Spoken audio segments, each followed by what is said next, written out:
And to turn your day into your own true life adventure, explore Discovery Island.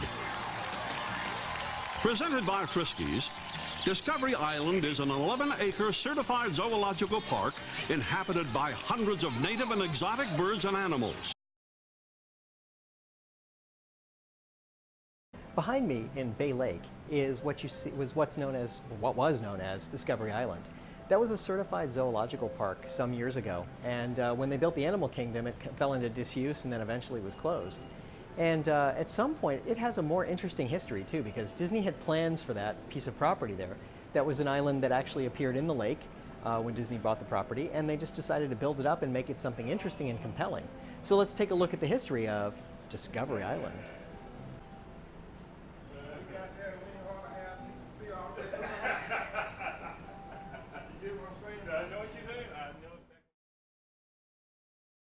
And here's the other side of Discovery Island. You can see it right there, sticking out. You can actually see some of the old docks. You can see a little bit of construction that's there.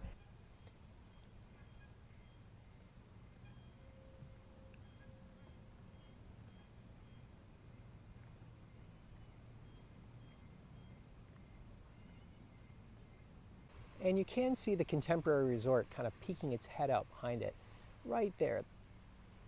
That building right there, that's the Contemporary, and you can actually see the top of it a little bit as you look around. The story about the Walt Disney World Resort on the whole, what came about because Walt Disney happened to see this particular island as they were flying over, and it intrigued him. The island at the time was known as Riles Island. Before that, in the early 1900s, it was known as Raz Island. It was named for the family that was living there. And then in the 1930s, it was purchased by Radio Nick Nicholson, who named it Idle Bay Isle, and lived there for 20 years with his wife and a pet crane, according to legend. It was later purchased and used as a hunting retreat before it was bought by Disney. And here we see the aerial view looking from the Fort Wilderness side, where you can see the dock as it was fully constructed during its heyday. Now, the interesting thing is that Disney had a crazy idea to call it Treasure Island early on, and kind of harken back to the movie they had created in the 1950s. Now, of course, the movie was based on the book by Robert Louis Stevenson. It was written in 1883. So while he was spinning a yarn that was likely well beyond anything that happened in the days of piracy, it captured the coming-of-age story of young Jim Hawkins and captured the idea that this is what life was like for many of the mutineers and other people who lived in that time that were into sailing and perhaps into piracy. Now remember that Disney World on the whole was intended to be something different. It was not just about the theme park and the Magic Kingdom. It was about the resort and building something that was so unique and so different. This made sense to create something that was called Treasure Island. Walt was very interested in some of these old tales, especially pirate tales. They had no intention of opening anything like Pirates of the Caribbean in Florida, but they did have an idea to kind of create something that was pirate-themed in this area that they were calling Treasure Island. And it was going to kind of capture the imagination and sort of reflect the storyline of Treasure Island to some degree. And make it sort of a retreat for exploration and relaxation with wrecks of pirate ships, Ben Gunn's Fort from the movie, and Benbow Inn, also from the movie, and some lakes and waterfalls. If you look at the original idea for it, they came up with an idea for something called Treasure Island. They even put an old shipwreck on the north side of the island. You can still see the shipwreck today. It's overgrown with trees a bit, but it still exists there on Treasure Island. So when it first opened, it was called Treasure Island. It wasn't so much a zoological park as it was sort of storytelling and also capturing the natural beauty of Central Florida and kind of emulating what the Caribbean was like to a small degree. They did add several hundred birds, 50,000 cubic yards of soil, and 500,000 tons of boulders. Flowers and other foliage were brought to the island as well. It opened on April 8, 1974 as Treasure Island, a relaxing bird sanctuary. But then at some point, Disney figured out that Treasure Island was too hard to maintain as a concept, too hard to sell to guests here 20 years after the movie had came out and nearly 100 years after the original book. So instead, they decided to retheme it to Discovery Island, where you would discover Florida's natural resources and learn about animals and plants and other things that might exist in Florida.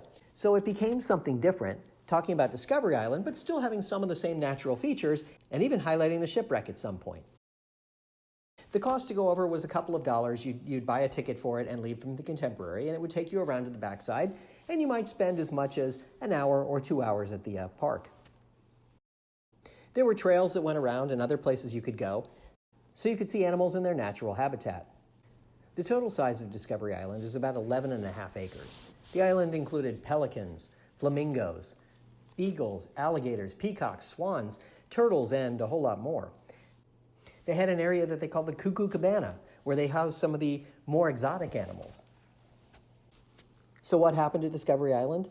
Of course, it wasn't entirely about the addition of the animal kingdom, though that played a very large role. The problem was there were more native species to Florida that also wanted to inhabit the island and were kind of taking over and encroaching in some of the spaces that they were keeping as habitats for these exotic birds.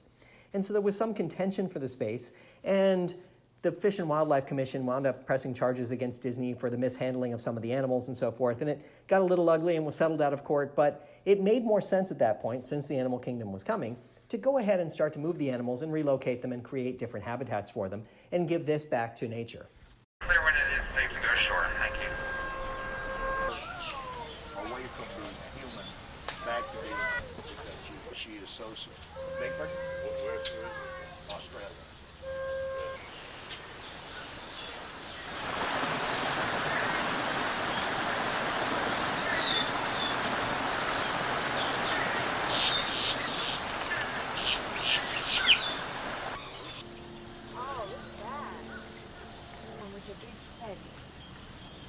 Fur on the head.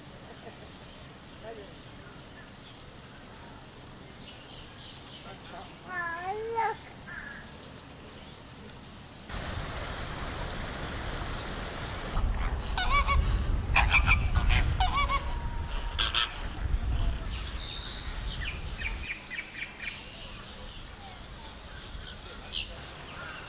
Oh no, it's moved its head. Moved its head. Like a picture of that. So the natural question is, once they closed Discovery Island, what did they do with all the animals they had on display there? Well, the answer is pretty simple. They moved them over here to Disney's Animal Kingdom. The timing was right because Disney's Animal Kingdom was just opening around the time that they closed the Discovery Island Park. So you can find all of the animals, or their ancestors, descendants, right here at the Disney's Animal Kingdom Park. They're in the Oasis area in the front, and we'll take a look as we go by to see where they are.